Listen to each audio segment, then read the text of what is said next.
Magandang araw, this is JR's Vlog. Kung interesado ka at gustong sumuporta sa video ko, pues tapusin mo ang aking video.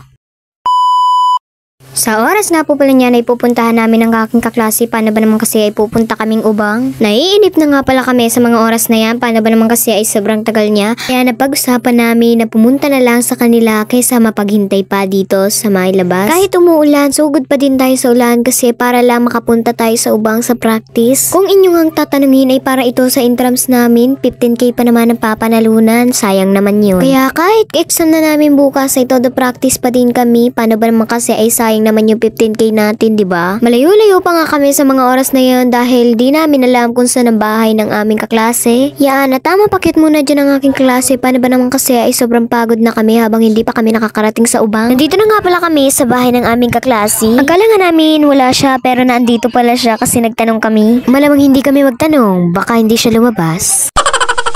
Tingin nga namin sa kanya ay hindi pa siya naligo kaya nahihini pa rin kami hanggang ngayon. Paano ba naman kasi ay malapit na mag-1 eh 1 pa naman ang call time dun sa Ubang. Fast forward nga po pala at duman muna kami kalakutsin tagger. Paano ba naman kasi ay manghihingi kami ng sticker at magpapapicture na din. Fast forward nga pala ulit dahil nandito na ako sa pagpapraktisa namin. Pagtapos nga po pala ng practice namin ay nagkukulitan na lang po kami. Paano ba naman kasi hinihintay namin yung service namin. Tuwang-tuwa nga pala kami sa aming kaklase dahil sobrang kulit.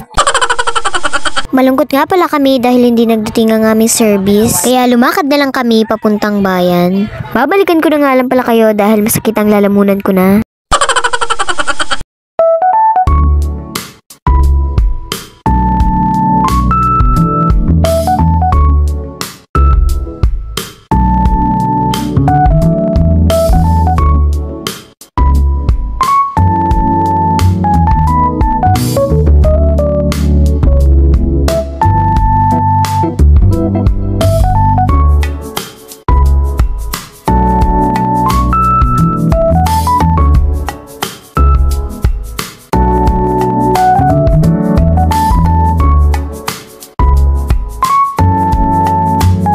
Ayan, habang naglalakad kami ay pa-explore na rin ang ginagawa namin. Sinusulit na nga namin panabalang kasi pag may pasok ay nawawalan kami ng oras sa isa't isa. Tapos yung tatlong nasa una namin ay hindi kami hinihintay. Pero hayaan mo na sila dahil hindi naman nila alam ang papuntang bayan. Fast forward nga po pala at nandito na kami sa may bayan. Nag-aaya na naman pala ang isa naming kaklase na pumunta ulit kay Lakotsinta Girl pero pumayag kami dahil idol namin yun. Nandito na nga pala kami sa tapat ng inuupahan nila. Nahiya pa nga kami dyan at sabi ni Kotsinta Girl ay sasama kami sa mini vlog niya. Ayan, at pumasok na nga pala kami sa nirerentahan nila. Dahil manghihingi na naman tayo ng sticker para idikit natin sa tumbler natin. Ayan, at dali-dali na nga nagkakatok ang aming klase. Buti naman at mabait si Kotsinta Girl. At pinagbuksan niya kami ng pinto. So paano? Thanks for watching. Bye-bye!